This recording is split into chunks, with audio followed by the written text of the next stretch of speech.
Whether you've watched or played the games, you have to have at least heard once of the phenomenon known as Hello Neighbor. It was released officially in 2017 of December with massive success, over 2 million downloads. But many don't know why it blew up in popularity. However, the big thing about Hello Neighbor was how it was considered a failure. Some have tried to crack the case as to how this happened. Some you may have heard before: Pasha, Wicked Wiz, Fiznom, Nate EMG, Sheep Rampage, etc. I could go on and on. However, I grew up with this game. I've dissected this game's alphas. I've played almost 1,000 hours worth of the official game, and I know what caused it to fail. But my answer may not be what you think. Let's begin with the history of Hello Neighbor. Dynamic Pixels was a not-so-popular company, making kinda crappy mobile games. But the company had an idea for a sandbox game with an AI that learns from your mistakes. From 2012 to 2013, they would get ideas, sketches, and models for this game. This already disproves many assumptions that they were another mascot whore for kids trying to copy FNAF. Then, sometime in 2014, Dynamic Pixels showcased their concept to an also not-so-popular game-promoting company called DevGam. It was a really good concept for a game, for only being a white plain scripted gameplay video.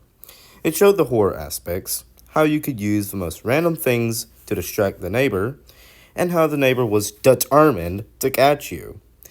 Then, in 2015, a beta pre-release footage shows the neighbor how he is recognized today, but in a lot more jankier state. In 2015, also, a test trailer for the teaser trailer was released.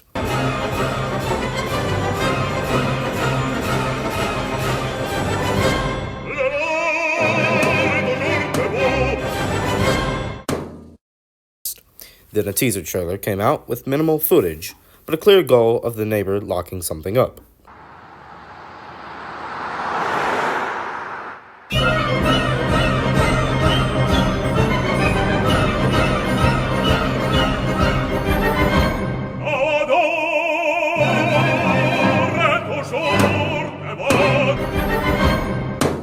And finally, in 2016, an announcement trailer released with the same house as the pre-beta. This also showed the same things as the DevGam teaser did: random distractions, neighbors' determination, and most importantly, the horror aspects.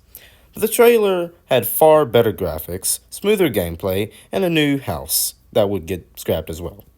After this trailer, many YouTubers were given game keys to the very first public build. Starting over fresh. Hello, neighbor. Nice to meet you. Around October 2016, an influx of videos for the game released from the biggest YouTubers: Markiplier, Jacksepticeye, CoreyXKenshin, IGP, Dan2DM, Captain Sauce, and many more. The pre-alpha doesn't have much, but does have a lot more than what the full release has. It starts off with no introduction, but you can see across the street that there is some door with a glowing reddish-orange light. You investigate it, but get caught by Neighbor Boy, and are thrown out the house. It's now daytime, and upon looking back at that door, well, why were you boarded up with a 2x4, keypad, password locker thingy, and a rusty key? What's he up to? I'm not sure. Just wonder what the rubber gloves are for. The crowbar for the boards is out back around the house in a broken hiding cupboard, or the hammer, which is in the garage or boiler room near the crowbar. The key can be found on the drawer of the living room or hanging up near the front door. The code is located behind a picture frame near the side entrance. But I took down all the pictures and it's not there. Well, Timmy, that's because you need a UV, or ultraviolet, light. This can be found in the bathroom sink and is commonly mistaken as a frying pan. I think it can also be found in the bedroom or something, I'm not sure. Using it, you find the code 4785 and can unlock the door to nothing. Yeah, there's no basement at all, obviously, since it's only a pre-alpha. One of the weirdest parts of this build is that if you unlock parts of the door but get caught, the door's barricades stay the same. But the house is bound to be completely different. Furniture moved around everywhere, hallways blocked by chairs and boxes, and the most notable, bear traps and cameras could be littered in your most common paths. Also, if you get caught enough, you'll have a nightmare of a big neighbor killing you in your house.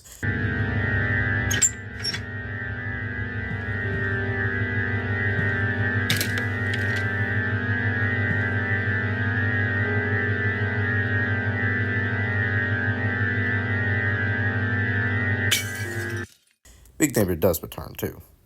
The neighbor in this build really only sits and watches TV all day, but he can go and work on his car, eat bread, but that's about it.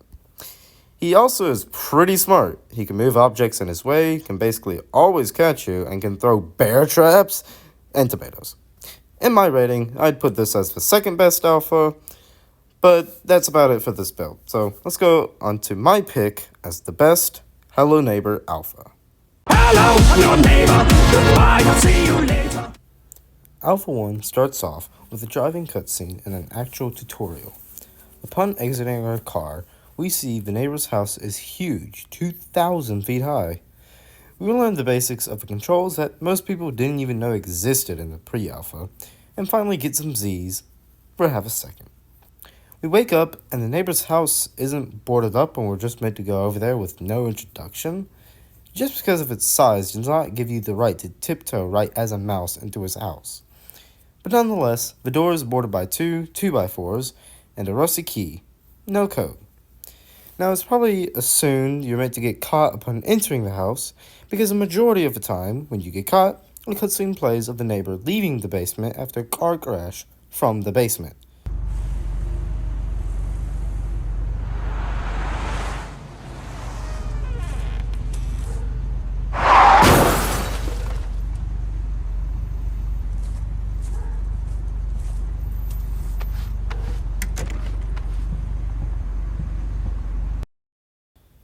I love this franchise. This gives insight to go indoor. This alpha has a lot more to do. The neighbor is more active, there's a second floor, more puzzles, and more traps. Yay! The crowbar is found under the neighbor's bed or in his nightstand. If there's a hammer, I wouldn't know. I'm pretty sure, actually, it's found in the garage this time, not the pre-alpha. The key is found in a crib in a room behind a puzzle. Lovely. Or the lockpick is found in the neighbor's spy-esque camera room. Now, to get this key, you first need a shovel for his indoor grave. I'm being serious, he has an indoor grave. To get said shovel from not said red box, you get a bell from either the second floor shark aquarium or the toilet in the upstairs bathroom. Put it on the grave's bell holder and the box opens for the shovel. Dig up the grave and you find the teacher mannequin, because glasses and a bun hair makes you a teacher. Take this mannequin to, you guessed it, the classroom. At first glance, it seems to do nothing, but it does. See, the puzzle for this room is to answer life's hardest problems, math, by placing numbers of the correct answer on the board. But you can't do that because your schizophrenia throws paper at the board, knocking the numbers off. The teacher, however, stops that from happening. Answering all the answers right, you can get a special prize, a shiny quarter. Wait, wrong game. You get a gun, a toy gun. Then you take this gun to the shooting range, right next to the classroom, just like every American school. All you need to do is just hit 3 enemies on the range, and you get a key to unlock the door to get behind the shooting range. Now, you realize that behind this area, there's nothing but a brick wall. That's why we need the jackhammer from the same bathroom as the bell. Breaking the wall down, you finally get to the crib and get the rusty key. Original puzzle for this room, though, was you take the bear from the crib and burn it in the furnace to get a key. Upon opening the basement door, there's a glowing bright light before the neighbor closes the door and catches you. He then proceeds to bury you in a proper grave outside.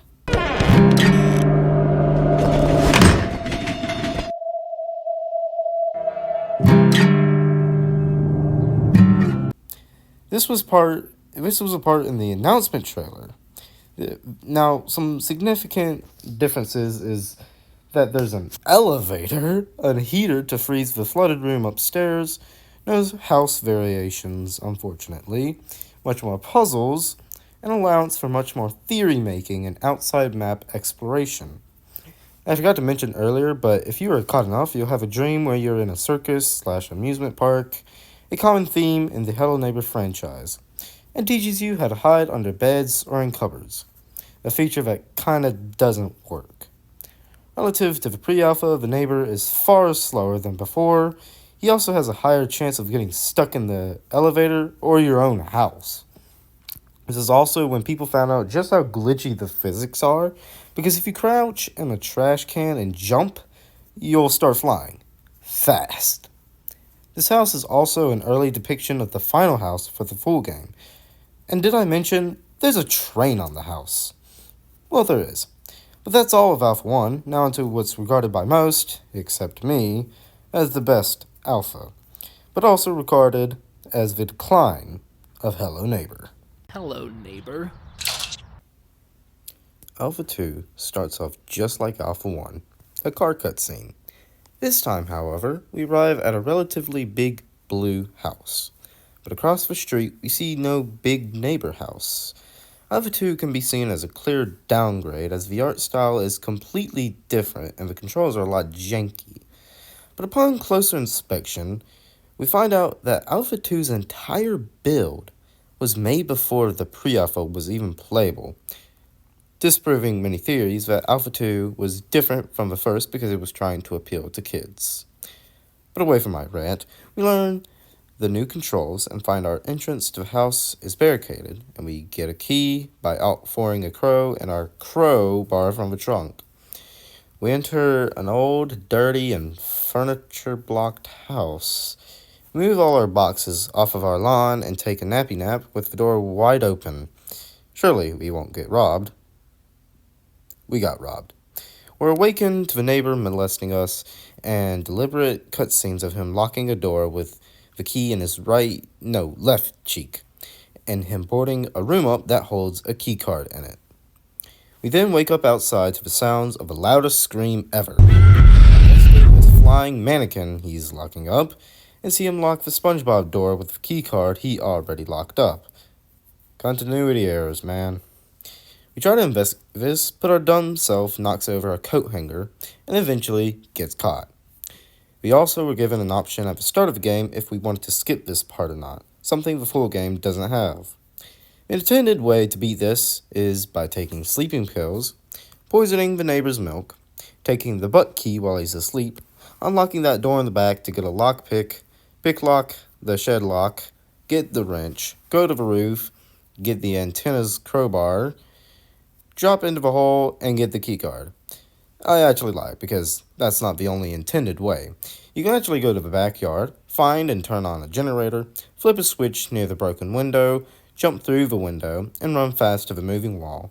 And if you're fast enough, you'll be able to get upstairs. Up here, you'll find the most annoying crow, the door to the keycard, blocked by boards of course, and the magnet gun. You can take this magnet gun and magnet the crowbar that's in the back room, unlock the key card room upstairs with the crowbar, get the key card, and make it to the basement.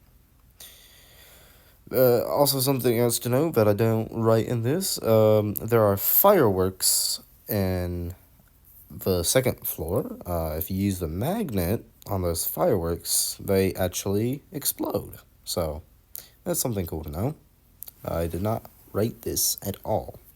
Anyways, this is undoubtedly the best part about Alpha 2. The multiple ways you can beat the game is a really cool way to play any game. Oh, and did I mention, there's a basement area now.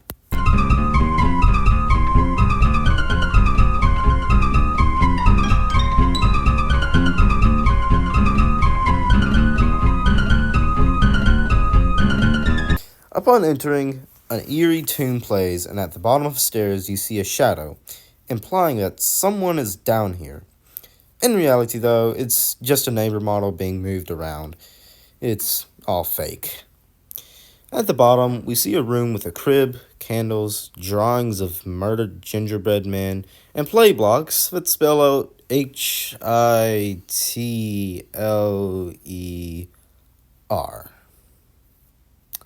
I'm being serious, it was actually made to spell that. We also see a cracked open door that, upon going up to, ends the game. And yes, that was not a lot. That was a big problem with Alpha 2. But do not fret, there is more.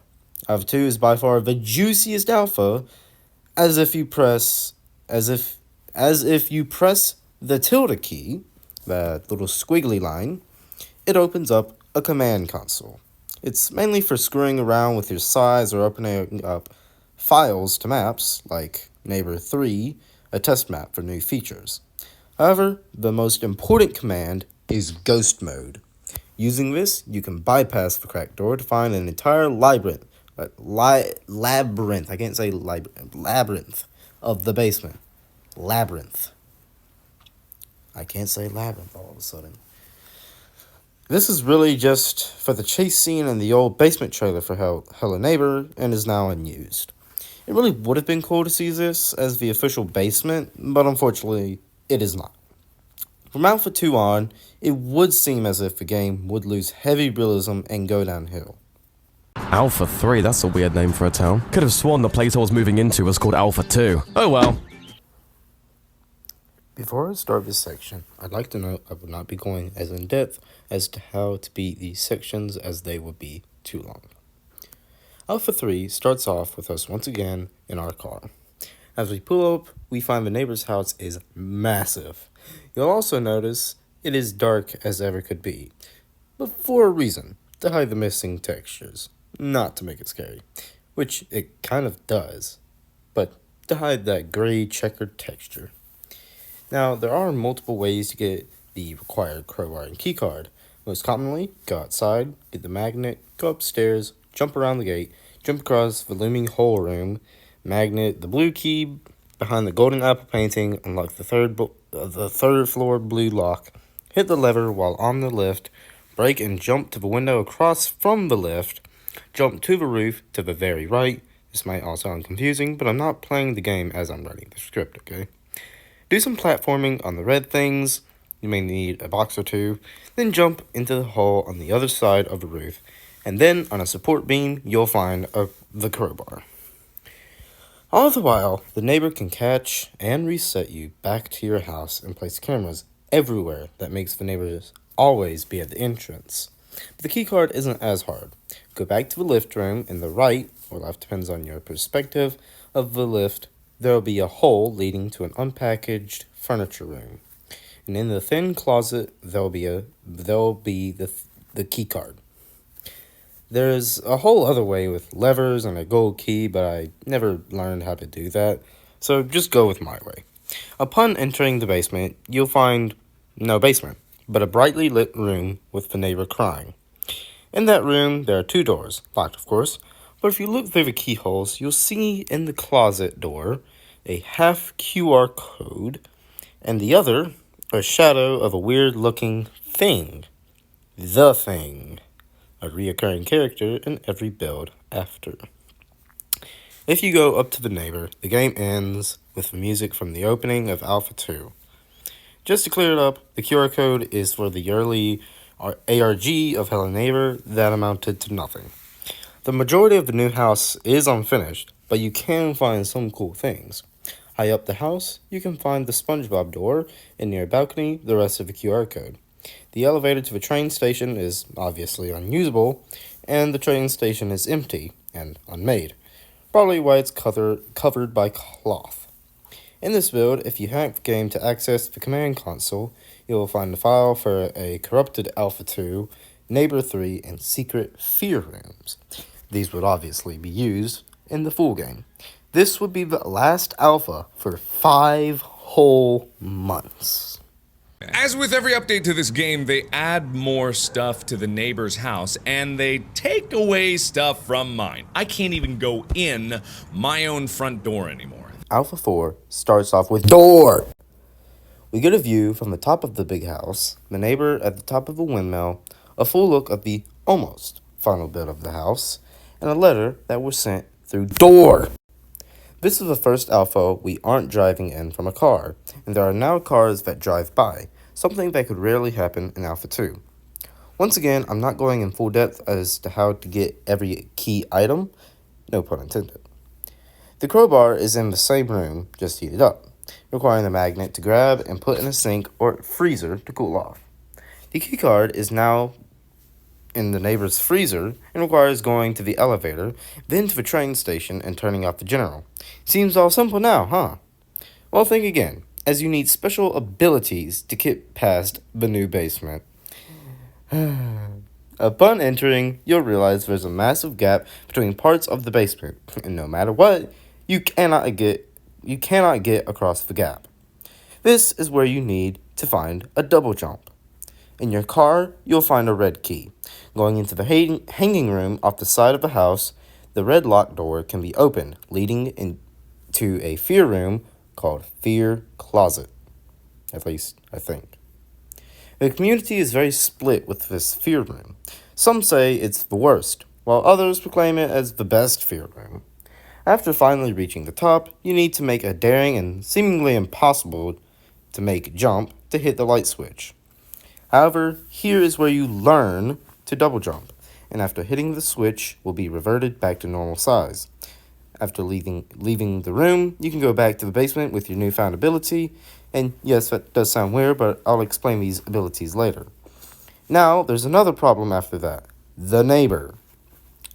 The neighbor will always spawn at a spot that will almost always catch you. Now you have another task, the push ability. Going all the way to the top building, the yellow one, you can find a massive magnet machine thing, and here you find the green key. But as I said, it's a magnet, and the key is stuck to the magnet. To turn this off, you must get on top of the yellow building. To do this, you have three options. The easiest, by jumping onto the pipe near the tracks of the rightmost station, and getting the jump just right onto the roof of the station. 2. Get in the train and stop it just a few feet ahead of the entrance to the rightmost station, getting on the pipe, jumping to the train, then jumping onto the roof. Or 3. Jumping on top of the train as it's moving, and jump as it gets to the rightmost station. From here, get onto the yellow building's roof and open the hatch and throw literally anything into the gears. Now you can grab the key, go to behind the stairs and unlock the green locked door. Rather than a confined closet, you're now in a massive school. This is regarded by basically everyone as the worst fearing because it is basically entirely RNG based. If you don't know what you're doing. Every other bell ring, the student mannequins will go to their desk. You still should be wary as one mannequin, the teacher mannequin, will still be up, going to different students checking what could be assumed as work.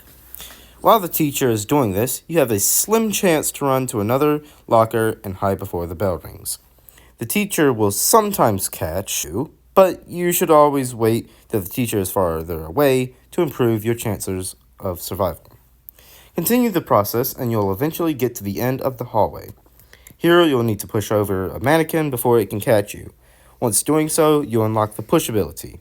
Now finally, getting past the neighbor and doing a few more double jumps, you make it to a hallway where at the end, a bright door with our shadowy friend returning in the door. Before you can get to the door, however, he disappears. Going through the door, a cutscene plays of us getting our suitcase and leaving, what we could only assume at the time, our house.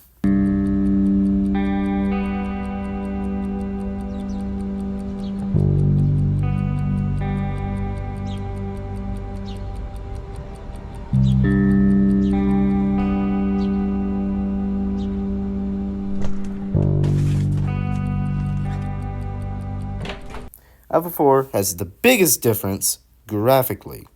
As it has a far heavier cartoony look, the physics system seems and feels far different, and the neighbor feels more active, yet is very unable to get to much of his house, an issue I'll discuss later. This alpha also allowed people to look through its files, and it revealed a rough around the edges model of the thing and some attack motions. There's also a lot more stuff pertaining to the ARG again, but the ARG really never amounted to anything except a delayed release date.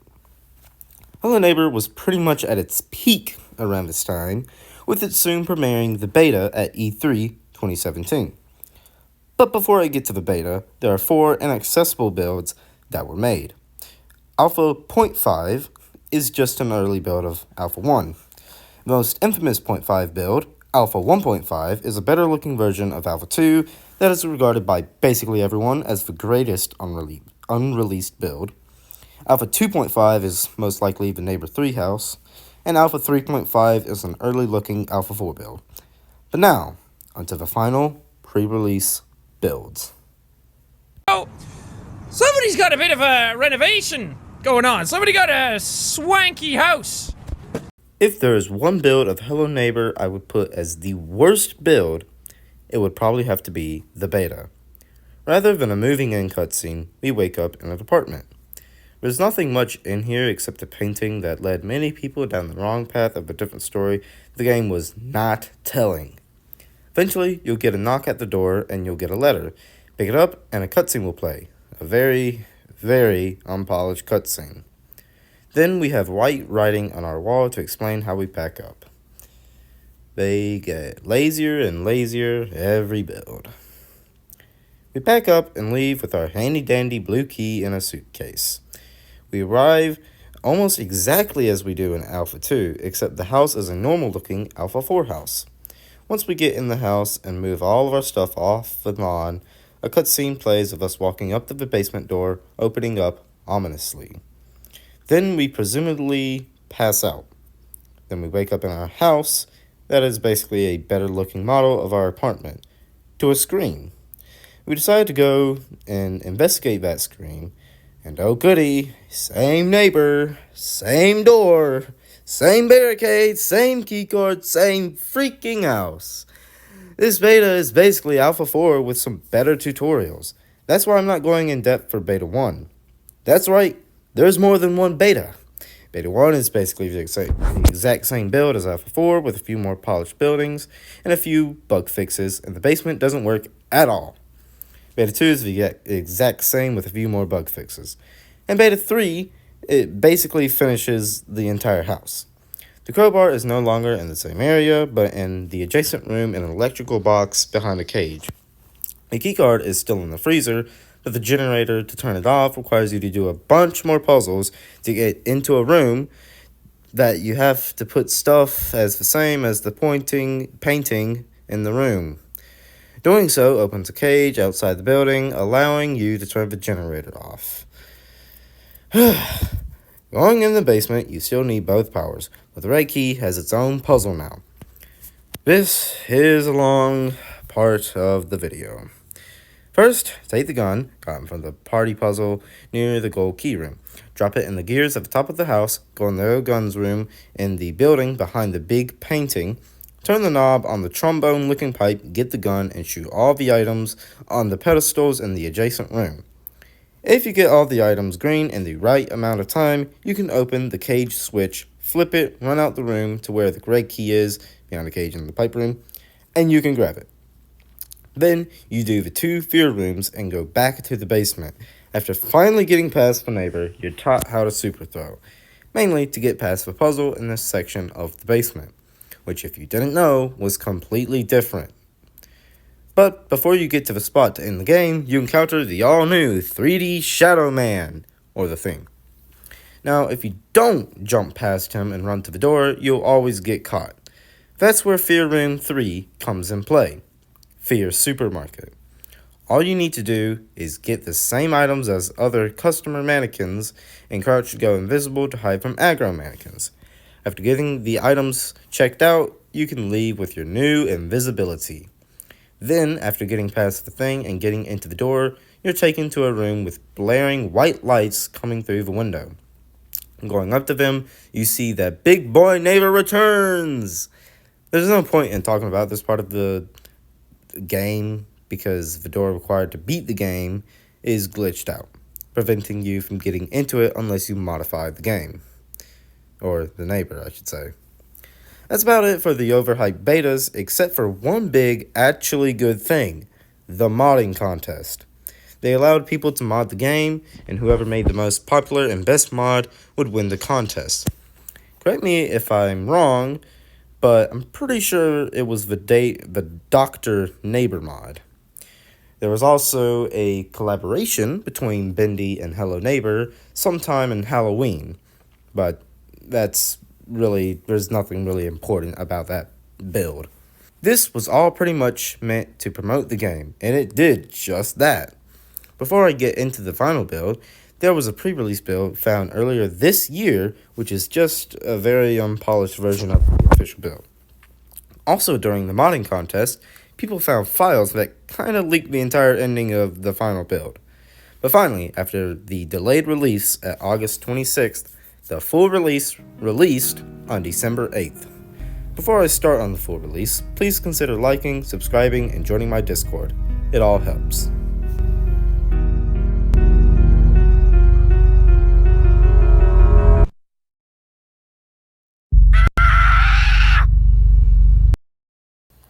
Act 1 starts with Ball. Our character, a youngster now, chases after it before hearing glass break and screaming. We investigate to see the neighbor locking up his basement door and seemingly looks sad. However, he sees us peeping and catches us. It then shows a cutscene of a neighbor placing a red key in a room on the top left of the house. This house is the Alpha 2 house, just bigger and more cartoonish, and like Alpha 2, has multiple ways of beating it. With your hand, a sock, tissue. Oh wait, wrong beat. Looking at the house, you'll see a weird shelf leaning against the front entrance. Getting on top of it and stacking 2 boxes or a trash can, you can get on the lower roof and get into the second floor. Upon doing this, you can open the wall that blocks the stairs going to the second floor. Then if you knock the big painting down, it reveals a secret hole that leads to the room with the red key, except the door is locked. You can find in this area a car key which unlocks the trunk, giving us our dear friend, the magnet gun. Then going to the hole in the back of the house, you can get the magnet gun and magnet lockpick and get into the storage room to get the wrench. Going up the ladder to the roof, you can get into the red key room through the hole. You can also take a bowling ball, put it in front of the fan of the shelf, second floor, turn the lever in the room behind the painting, turn on the fan, and run like you're running for the exercise to the lift on the side of your house. And if you were fast enough, you'll get lifted up to the red key room. Going in the basement, it just looks like your granny's crappy basement. But the washing machine leads into a secret room that seemingly is meant to hold a kid hostage. But as you can see, the windows are obviously fake, and you can bust right through them. Going through the basement, you finally get to an exit door, I say in quotes, blocked by a gate. Getting around to the front of the massive gate, you find the gate can only be opened by turning the basement power off. But beware, because if you spend too long down here, the neighbor will spawn and can be a total butt. Once you finally open the gate, you can turn the generator on and open the door. But upon entering, the neighbor chases you in the hallway before you get to a door requiring 3 keys that you don't have, and are forced to get caught, ending Act 1.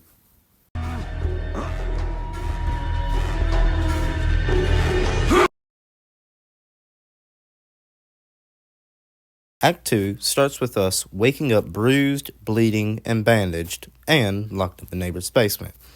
However, eventually a cardboard cutout of a kid lets us out. We do some venting and escape the basement. But after crawling out, we realize the neighbor has made some adjustments to his house, and we are trapped here with the house surrounded by a large fence. In this act, a lot of people do not like how the neighbor is super aggressive and, more than likely, will always catch you, since you can't run to safety, your house. Now, for some reason, this idiot put a fresh, meaty wrench in his refrigerator. Taking this, we can get onto the roof of the back side and get in the big yellow building that leads into the big red building that has our good friend, the Sharkotron. And of course, we can't do anything in here since everything important is past the shark. So, going back down to the entrance of the yellow building and look to the right, we'll see a turnable switch on a pipe. Switching the one in the living room and on the fence, we'll get a spinny wheel. Putting this on the knob on the pipe behind the back ladder, it'll empty the shark's water, allowing us to get a shovel and cross over to the door that leads to a ladder that leads to the what used to be red key room, dollhouse room. It is now the dollhouse room. Using the shovel, you can dig up the grave in the backyard and get the dollhouse key. When we unlock the dollhouse, we can open 2 former inaccessible rooms, the bathroom and the water freezer room. Water freezer room. It's not technically a boiler, but you can freeze and unfreeze water in a certain area. It's very weird, so I don't know what to call it. If we take the wheel and go up the ladder near the dollhouse room and put it on the pipe knob, water will fill up the area. When we go into the water freezer room, we can freeze the water and get in the door.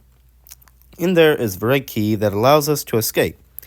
But there are 2 other ways. The crowbar method, by going to the bathroom, taking the little builder dude, putting him on the toilet of the dollhouse, going back to the bathroom, getting the crowbar, and taking down the boards on the side of a fence. Or the trampoline method, by putting the wheel on all the pipe knobs, besides ones that dispense water. And put the wheel on the engine in the main hallway, turning the lever, and getting into the trampoline and bouncing to freedom. Act 2 ends with us looking back before the neighbor stops trying to catch us because of the window breaking of the initial kid who was trying to escape. He locks the gate back up, ending the act.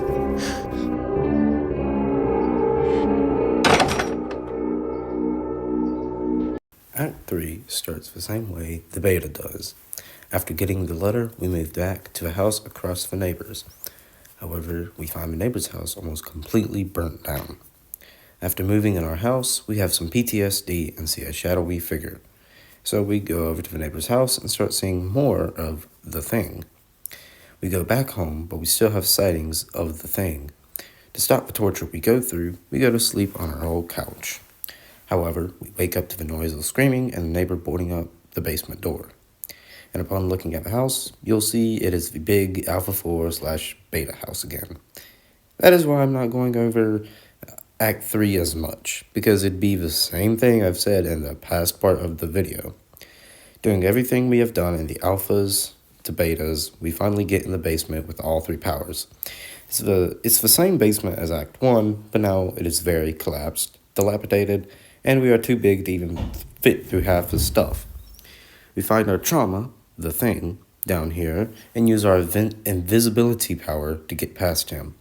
Then we use double jump to get to the exit door, but before we get through, the neighbor almost catches us. We use our push ability to get him off and lock him out of the exit door.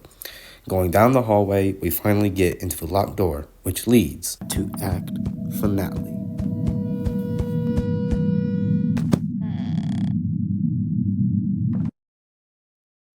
Act Finale is basically a finished and polished build of the giant neighbor part from Beta 3. Upon finally getting on top of the neighbor's hunchback house, we get through the door to be teleported to an alleyway type area. Really, it's like you're inside of a building, but at the same time you are outside, so like, I don't know what you would really call that area. Here we see a grave, the basement, and the neighbor putting a swimming poster up, missing if you don't know. Going through the another exit door, we're teleported to a massive house with our younger self. However, he hears a noise and sees a massive thing come up to the house. The final boss fight requires us to protect our younger self from the thing, and each time the thing's attacks are blocked, we grow bigger and stronger against the attacks. Eventually, we defeat the thing and free ourselves from our trauma.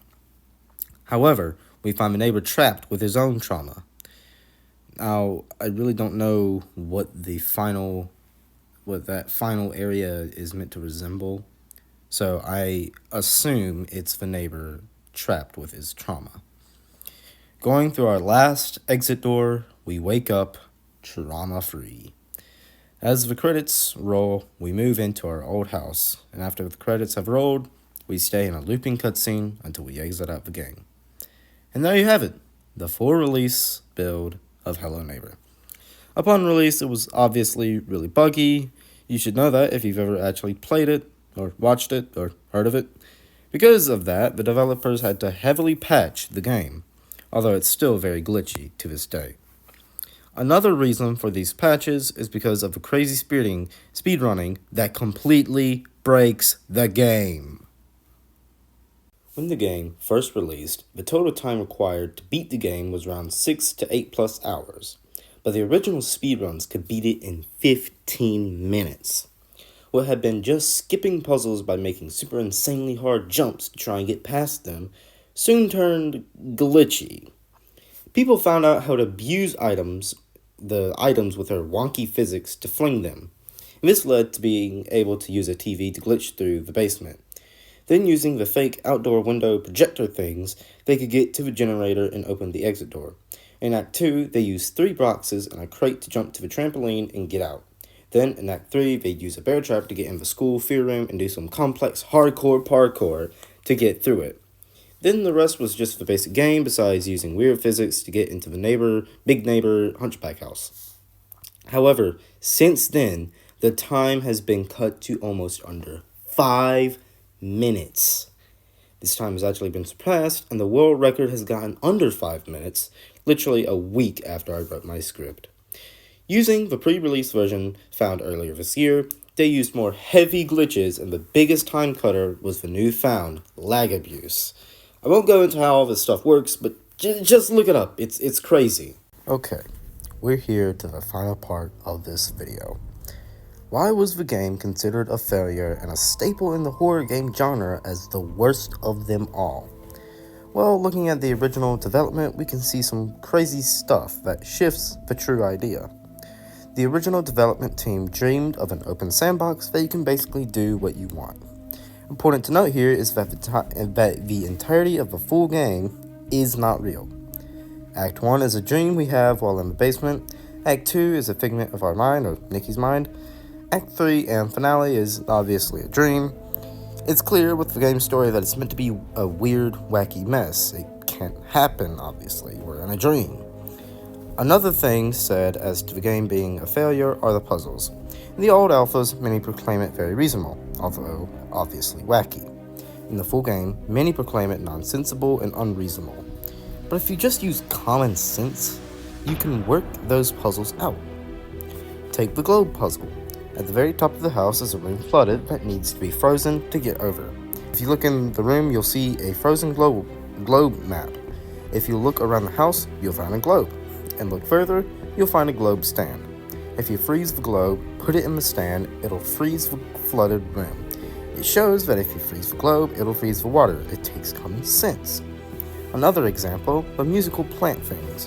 When you find it super stupid that plants would die or grow from music, but in almost every spot the plants are found, there is a bag of soil that clearly points out that the plants grow based on music. It simply requires you to look around your surroundings and have sense. There's a big pipe that leads from the gear area. You throw items to clog all the way to the room you shoot those same items out of. Now, some things like the physics or graphics or AI may not be that promising, but take the time to look around and enjoy it, and it's enjoyable. Enjoy the game and you can enjoy. Yeah, that makes total sense. I'm not a good word maker, but you should see what I'm trying to say. Yes, it's labeled as horror, and it doesn't show that basically at all. It does have some spook moments, like if you're caught off guard through the neighbor catching you. Another thing people do tend to complain about is that they're making multiple games. And yes, I'll be trying to make histories of those. I think that because people were led to a wrong story, they got hooked and led to disappointment. And then, when Carly Ann West made the books, it kind of forced them to make games of lore from the books. Now, we can't say that Hello Neighbor is a perfect game either. Nowhere near it.